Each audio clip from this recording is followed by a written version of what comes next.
Le second intervenant est M. Steven Tamburini, qui lui ne présente pas un travail académique, mais un stage qu'il a réalisé dans le cadre d'une exposition que vous avez sans doute peut-être déjà visitée, Cosmos, au Palais de Rumines. Et le titre de son intervention, c'est « L'aventure merveilleuse de la médiation volante à Cosmos ». Steven Tamburini est assistant étudiant dans le cadre de la collaboration entre la Faculté des Lettres et les 4 musiques autonomes du Palais de Rumines.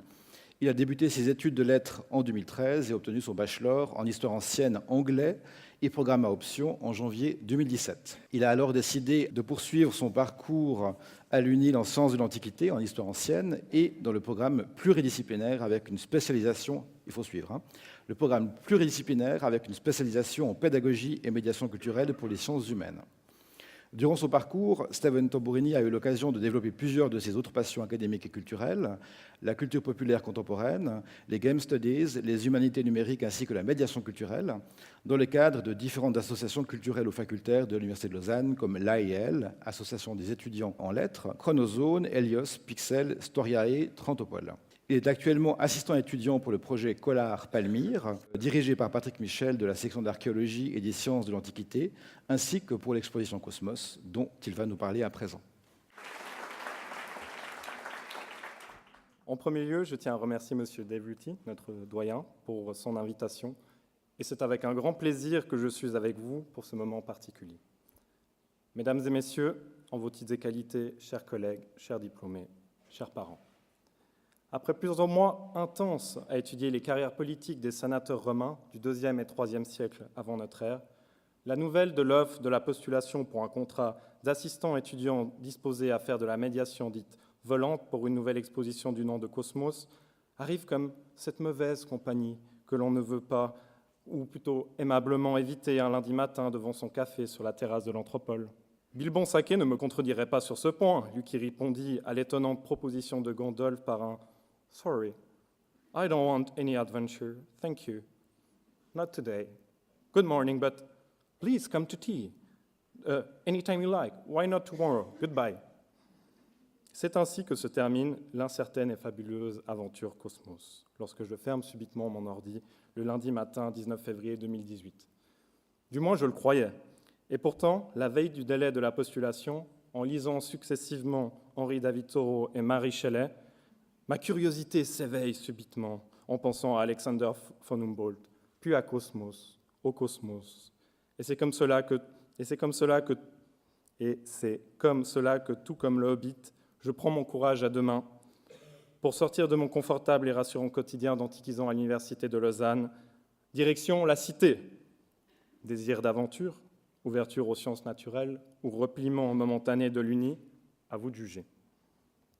À l'ère de l'ubiquité du numérique et de l'ultra-spécialisation des savoirs, l'exposition Cosmos, conjointement organisée pour la première fois par les 4 directeurs et directrices des musées cantonaux du Palais de Rumines, d'archéologie, d'histoire, de géologie, monétaire et de zoologie, vient célébrer, en un lieu charismatique, l'ancien espace dédié au musée cantonal des Beaux-Arts, le bicentenaire de la création du musée cantonal lors du discours d'ouverture délivré par Daniel-Alexandre Chavannes à l'occasion de la 3e réunion périodique de la Société helvétique des sciences naturelles à l'Académie de Lausanne.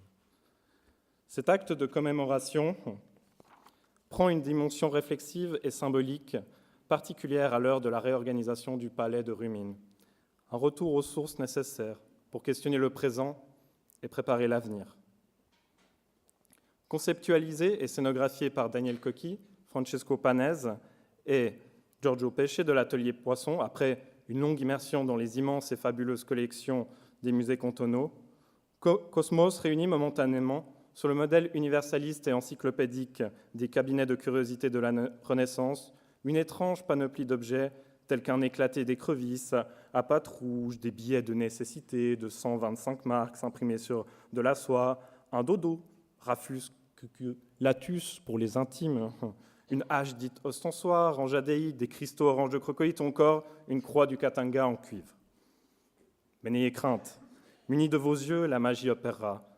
L'approche esthétique de l'exposition réveillera vos sens, attisera votre curiosité, votre intuition sera mise en avant et glorifiée.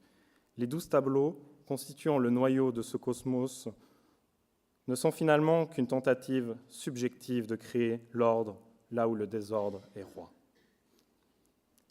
Il est évident que face à l'hétérogénéité de ces tableaux, le visiteur se retrouve bousculé et interpellé dans ces représentations. Tout comme le médiateur d'ailleurs, qui loin de sa tour d'ivoire se doit de faire vivre et dialoguer de manière critique des savoirs disciplinaires plus que jamais connexes, issus des sciences dites humaines et naturelles, voire même techniques.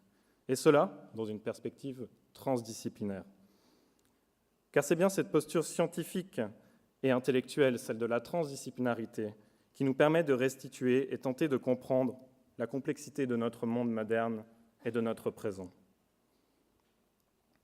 Dans son œuvre monumentale, Cosmos, Alexander von Humboldt déclare désirer connaître la connexité des forces de la nature, le sentiment intime de leur dépendance mutuelle.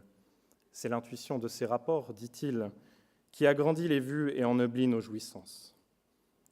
Dans cette nouvelle ère géoanthropologique que certains scientifiques nomment l'Anthropocène, d'autres, lui préférant l'appellation de Capitalocène ou encore de Mégalocène, l'héritage culturel, historique et philosophique d'Alexander von Humboldt, figure tutélaire de l'exposition, et sa vision du monde naturel s'impose comme un nouveau paradigme permettant, au lieu de savoir, d'assumer pleinement leurs responsabilités communes face aux logiques dévastatrices des politiques néolibérales de notre époque.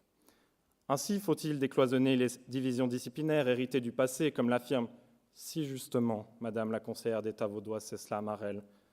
Bien évidemment, mais seulement à condition de pouvoir penser et agir en toute indépendance et en dehors de notre cadre épistémologique actuel. À toutes ces considérations, il convient d'ajouter l'expérience particulière et prototypique qu'est la médiation volante au sein d'une telle exposition, expérience à laquelle nous participons activement depuis plusieurs mois avec Valentine Beauvais et Laura Weber. Par médiation volante, il faut entendre, comprendre un ou une guide se déplaçant, parfois très rapidement, et interagissant librement avec le public. 5 minutes, 30 secondes, 30 minutes, un regard. Tout est question de potentialité et de réactivité. Au terme de notre assistanat étudiant, nous aurons proposé au public plus de 300 heures de médiation à nous trois.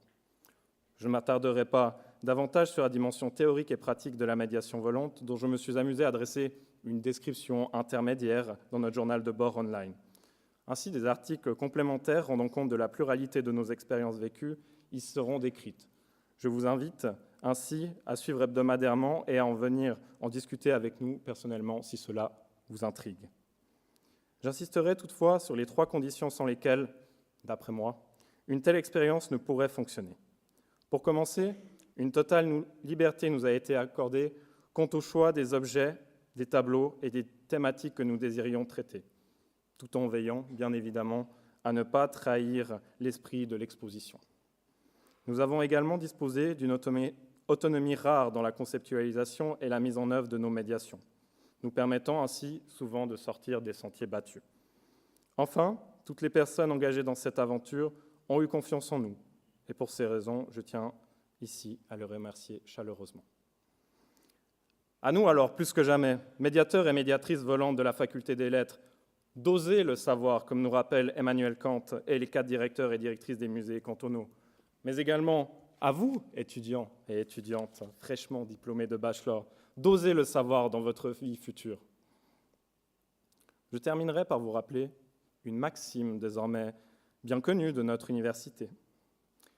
Dans le livre de vulgarisation scientifique « Les mystères de l'eau », écrit par Blaise Hoffmann pour l'édition des Mystères de l'Uni 2018, Jacques Dubochet, prix Nobel de chimie en 2017, prodigue son conseil le plus précieux à la jeune héroïne de l'histoire, Naya. Il y a 2 types de poissons, dit-il. Il y a les poissons morts, ils vont avec le courant. Il y a les poissons vivants, ils vont à contre-courant. À cette stricte bipartition, je crois savoir à présent dans quel courant je nage.